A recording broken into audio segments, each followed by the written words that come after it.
Inform human, आप तक सच पहुंचे, यही हमारी कोशिश है।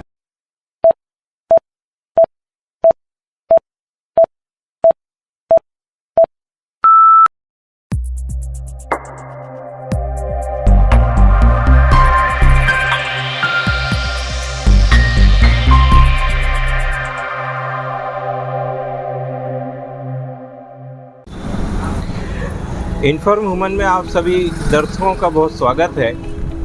इस समय हम advance Bapna medi scan centre of pathology lab पर हैं और बापना परिवार एक बड़ी पहचान है स्वास्थ्य के मामले में, समाज सेवा के मामले में। आज हम इस परिवार ने स्वास्थ्य के क्षेत्र में कितनी सेवाएं दी हैं और कितने वर्षों से दी हैं, क्या विशेषताएं हैं और क्या योग्यताएं हैं, इन तमाम विषयों पर बात करेंगे। यहाँ एक बोर्ड मैं देख रहा, अंकित जी से मैं कहूँगा कि यहाँ पर डॉक्टर प्रमोद बापना, यहाँ जो डॉक्टर बापना की जो डिग्रियां हैं, MBBS, DMRD gold medallist, AMF UK London certified, XMX के USG UCM स्पेन, ये डिग्रियां ये बताती हैं कि यहाँ पे प्रमोद बापना कितने योग्य और कितने अनुभवी डॉक्टर हैं। Doctor Manisha Bapna legal advisor और सोशल वर्कर, पूरा परिवार यहाँ है। तमाम ये जो योग्यताएं हैं और इस आधार पे यहाँ शहरी नहीं पूरे ज़िले के लिए जो विशेष स्वास्थ्य के क्षेत्र में जो सुविधाएं दी जा रही हैं, इन तमाम बिंदुओं पर हम बात करेंगे। अंदर चलते हैं और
आप कहाँ से हैं? सर मैं प्रॉपर देवास से हूँ। देवास से हैं। आप भी जांच कराने आए होंगे? जी, माता जी की जांच कराना था। अच्छा, तो नहीं यही क्यों आए?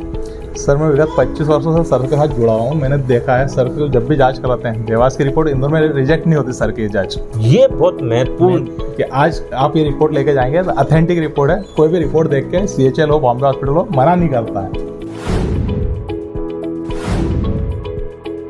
यहाँ पे आप लोग क्या नाम है आपका? मेरा नाम है अजीब बेगड़े। जी, आपका? तो आप लोग की यहाँ पे ड्यूटी क्या रहती है? यहाँ पे जो पेशेंट आते हैं, जी, जैसे जिस भी कारण को जो भी पूछना होता है वो चीज़ें हम उनको समझाते हैं, या उनको जैसे क्या करवाना है क्या नहीं करवाना है, उसके रेट वगैरह ये सब चीज़ें। अब हमारे साथ बापना सेंटर में जो अलग अलग स्टाफ हैं उसमें रवि भाई हैं। रवि पूरा नाम क्या लिखते हैं? रवि गालोदिया। अच्छा, तो रवि जी आपकी ड्यूटी क्या है? मेरा एक्सरे टेक्नीशियन का काम है। एक्सरे का काम है। हाँ। थोड़ा सा आप अंदर चल के हमें बताएंगे किस तरह की सुविधाएं? जी, हमारे यहाँ एलेंजर की मशीन लगी हुई है 300 ml की, टॉप मॉडल है। ठीक है। क्वालिटी वगैरह प्रॉपर है, डिजिटल एक्सरे है। बापना परिवार से डॉक्टर ऋषभ बापना। ऋषभ जी, यहाँ पे आपकी क्या सेवा है?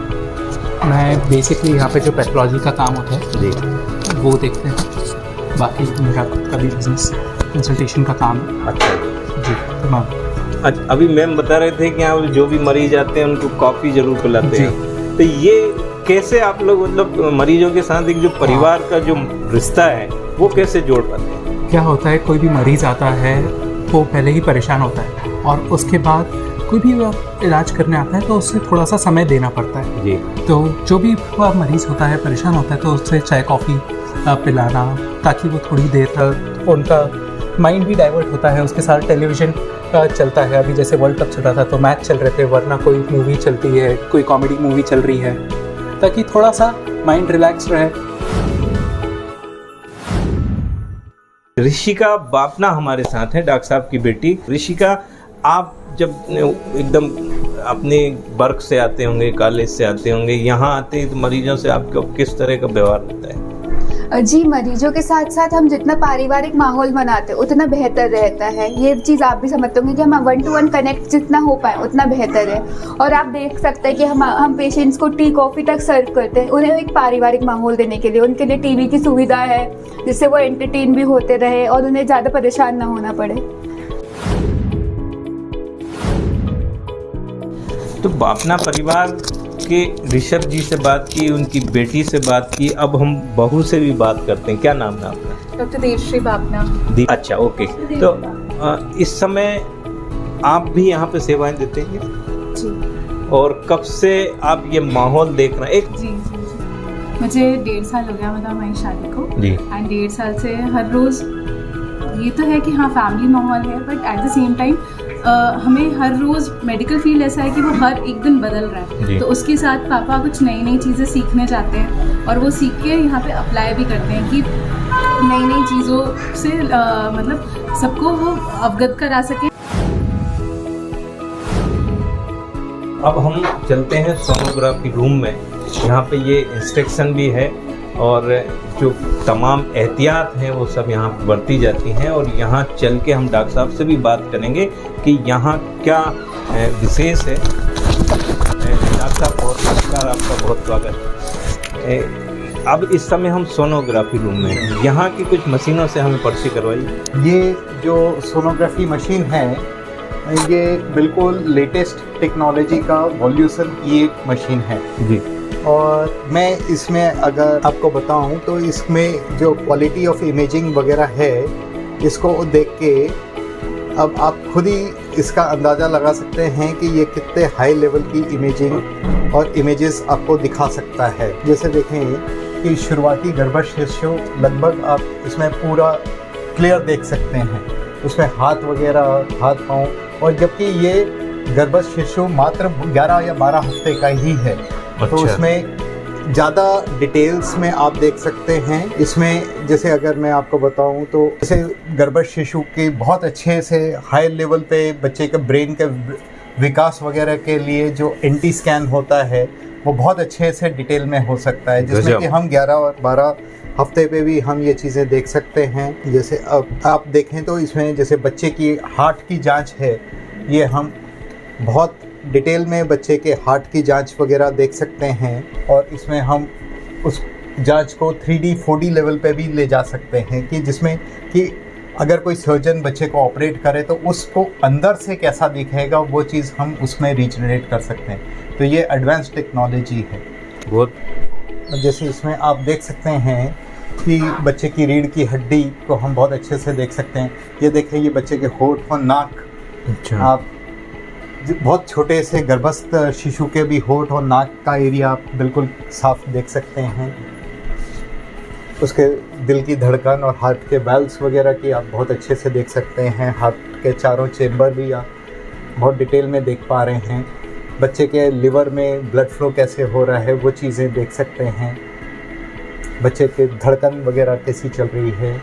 बच्चे के ब्रेन की, ये देख रहे हैं इधर बच्चा मुंह खोल रहा है, बंद कर रहा है, वो भी आपको दिख रहा है। और उसके पैरेलल ब्रेन में सर्कुलेशन कैसा चल रहा है वो चीज़ें भी आप देख पा रहे हैं। बच्चे की किडनी में ब्लड फ्लो देख पा रहे हैं, उसके दिमाग में कैसे खून जा रहा है। जैसे कुछ गर्भस्थ शिशु में मान लीजिए कि आपको लगता है कि चेहरे का आकार नहीं, तो हम इसमें इतने रेजोल्यूशन पे जा सकते हैं कि उसकी विकसित होने वाली हड्डियों तक को भी हम देख सकते हैं। अच्छा। तो ये उसमें स्पेशल हमने उसको 3D वगैरह करा के कि वो चेहरे की नाक की हड्डी, आँख की हड्डी बराबर बनी है कि नहीं बनी है, तो ये हम उस लेवल की इमेजिंग भी कर सकते हैं, ये संभव है। इसके अलावा इसमें बहुत स्पेशल प्रोब भी हैं जिसके थ्रू हम मांसपेशियों की जांच वगैरह भी हम कर सकते हैं। तो जैसे अगर हम डाटा एक्वायर करके हम चाहें तो बाद में भी हम उस डाटा से हम चाहें तो जैसे चेहरे वगैरह का रिकन्स्ट्रक्शन, जैसे वो जो डाटा है उसके आधार पे कि एक रिकन्स्ट्रक्ट करके कि इस बच्चे का चेहरा किस रूप में दिखेगा, वो भी हम यहाँ पे जनरेट करते। ये चीज़ें सारी पॉसिबल हैं। ये सब टेक्नोलॉजी जो है वो एक बहुत हाई लेवल पे, कि ये हमने एक रफ डाटा लिया और उसको बाद में हम वर्कअप करके रीअसेस करके हम वो चीज़ देख सकते हैं। इसके अलावा जोड़ों की, मांसपेशियों की, थायराइड की, गले की, आँख की, ये सारी सोनोग्राफी संभव है। और अभी एक लेटेस्ट टेक्निक आई है जिसको कहते हैं कि लिवर इलास्टोग्राफी, वो भी है। डॉक्टर प्रमोद बापना एक अद्भुत शख्सियत और पिछले लंबे समय से अपनी सेवाएं दे रहे हैं। शहर में एक बड़ा नाम है। इसमें भी खास बात ये है कि जब हम यहाँ पे ये एक स्पेशल स्टोरी तैयार करने के लिए पहुँचे तो यहाँ के आने वाले मरीज, यहाँ के अटेंडर, बापना परिवार के बच्चे, आपकी बहू, बेटे, सभी लोग आपके जो सहज और जो एक बहुत सरल जो व्यवहार है उससे बहुत इम्प्रेस्ड हैं और ये आपके व्यक्तित्व में दिखाई भी देता है। डॉक्टर साहब, पिछले कितने वर्षों से आप स्वास्थ्य सेवाएं दे रहे हैं? कैसे इसकी शुरुआत हुई? मैंने अपना पोस्ट ग्रेजुएशन 97 से 99 के बीच में ग्वालियर से करा। फिर मैं उसके बाद आगे पढ़ाई के लिए चंडीगढ़ गया, मैं दिल्ली गया, मैं चेन्नई में पढ़ाई करी, फिर मैं विदेश भी गया और फिर सन 2001 से मैं देवास में ही हूँ। उसके पहले मैं थोड़े समय के लिए धार वगैरह भी गया था, लेकिन बाद में मैंने फिर देवास में ही अपना कार्य शुरू करा और सन 2001 से मैं देवास में हूँ। 2001 से आप देवास में हैं। दो बातें महत्वपूर्ण निकल के आ रही हैं आपकी तमाम, हम लोग जब रिसर्च करने निकले यहाँ। एक तो सर अंदर जो बातचीत हुई कि लगातार तमाम अपडेशन आ रहे हैं, बहुत सारी नई नई टेक्नोलॉजी आ रही है। आपने अंदर में बताया कि कितनी सारी चीज़ें जो पहले संभव नहीं थी अब हो गई, तो इस पे आप लगातार रिसर्च करने के बाद यहाँ तक पहुँचे। ये सब साइंस और टेक्नोलॉजी बेस्ड है और साइंस और टेक्नोलॉजी कभी भी स्थिर नहीं रहती जी। जैसे आप एक छोटा सा उदाहरण ले लें कि आज से 5 साल पहले आपका जो मोबाइल था तो वो एक कीपैड मोबाइल था, तो एक एक खटका करते थे, फिर बाद में टच स्क्रीन आया, तो अब कोई नया आया। तो इसी तरह और आपकी ज़रूरतें और लोगों की उपेक्षाएं वैसे वैसे। तो आप ज़्यादा अच्छा बेहतर करना चाहते हैं तो ये चीज़ सभी चीज़ों में लागू होती है। जैसे पहले आप काम करते थे, लैपटॉप पे काम करते थे या डेस्कटॉप पे काम करते थे तो आपका इतना बड़ा मॉनिटर होता था, आज का एक पतला सा आने लग गया। या आप अपने घर की टीवी को देख लें, पहले एक बड़ी टीवी आती थी तो ब्लैक एंड वाइट आती थी, तो शटर वाली आती थी, तो आज LED और ये आ गया है। इसी तरह और हर चीज़ का मूल उद्देश्य क्या है? हमारा सारा मूल उद्देश्य है कि हमारे को चीज़ अच्छी दिखे, साफ दिखे, क्लैरिटी से दिखे, जिससे हम एक डायग्नोसिस बना सकें, एक प्रॉपर सल्यूशन दे सकें।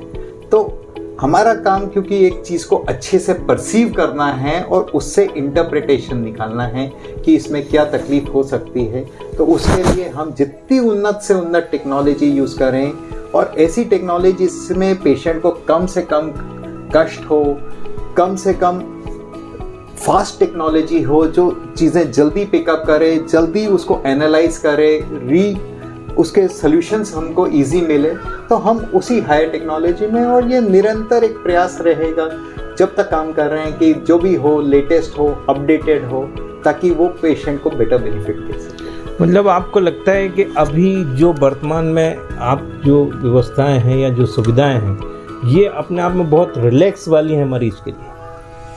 अभी आज की तारीख में जो बेस्ट पॉसिबल अभी हम दे सकते हैं, हम हमारा पूरा प्रयासरत हैं कि अभी पेशेंट को लेटेस्ट और अपडेटेड टेक्नोलॉजी बिल्कुल दी जाए और आगे समय के साथ जैसा जैसा होगा हम पूरा प्रयासरत रहेंगे। तो इसमें निश्चित तौर से डॉक्टर साहब एक अतिरिक्त समय भी आपको देना पड़ता होगा, यहाँ सेंटर के अलावा भी रात में, या आपको जैसे आप अगर मेरे पीछे देख सकते हैं तो मेरी पूरी किताबों का पूरा हुजूम है, या ढेर सारे ये जो बैग देख रहे हैं, ये बेसिकली ये होता है कि मेरे को कुछ भी लगता है कि ये कोई लेटेस्ट कॉन्फ्रेंस हो रही है, यह हो रहा है, तो मैं अपना बैग टांग के वहाँ चले जाता हूँ और वहाँ जो लेटेस्ट सीखने को मिलता है मैं पूरा प्रयासरत रहता हूँ। और मेडिकल साइंस ऐसी नहीं है कि आपने सोचा कि मैंने ये चीज़ एक बार पढ़ ली है तो बस हो गया, यही this is the end of the story, ऐसा नहीं है।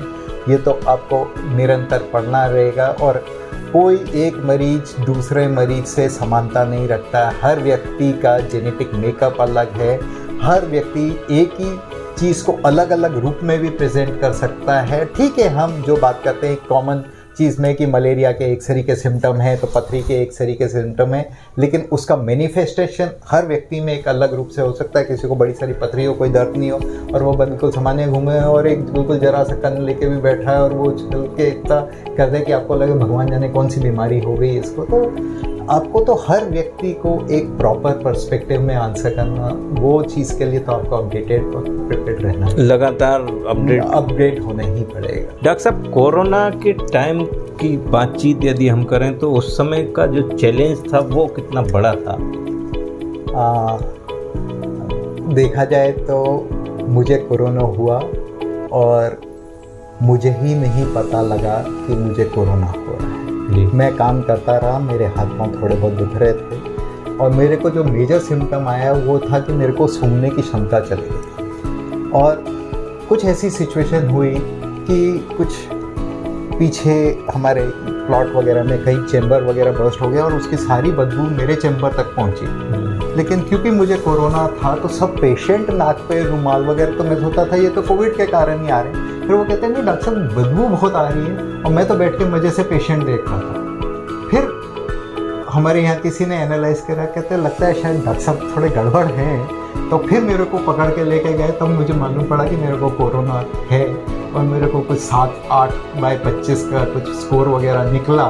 तो फिर मैंने 4 दिन आराम करा और भगवान की कृपा है कि मैं तो पूरा काम करते कोरोना के मतलब आप सेवाएं देने में ही इतना समय निकल रहा था कि मुझे कब हुआ नहीं लगा, कब मैं ठीक हुआ।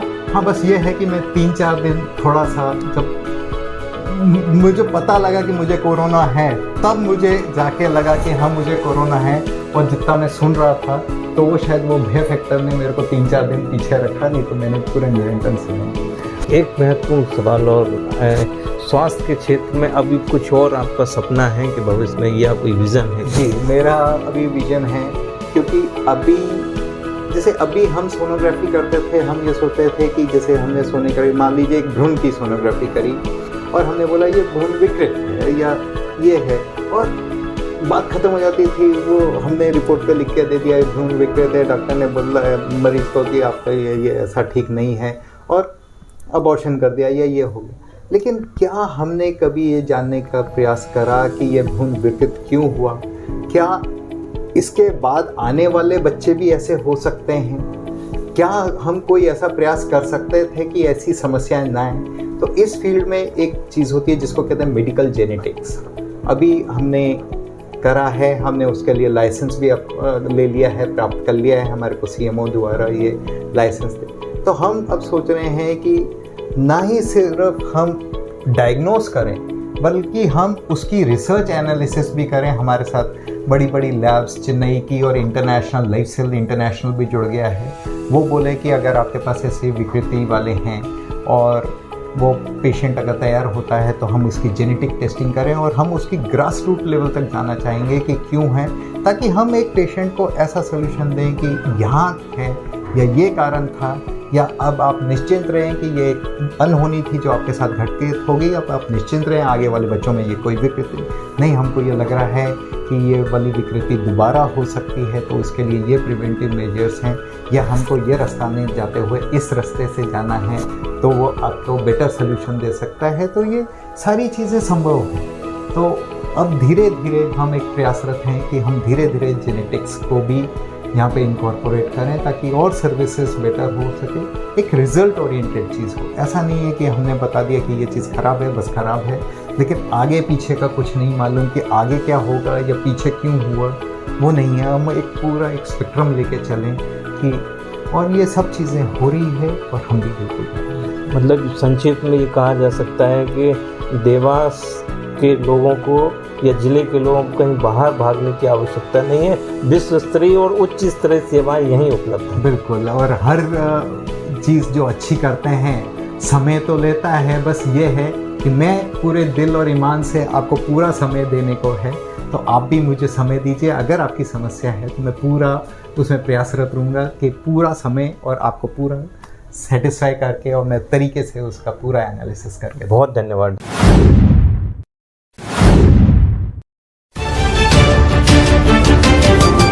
इन्फॉर्म ह्यूमन, आप तक सच पहुंचे, यही हमारी कोशिश है।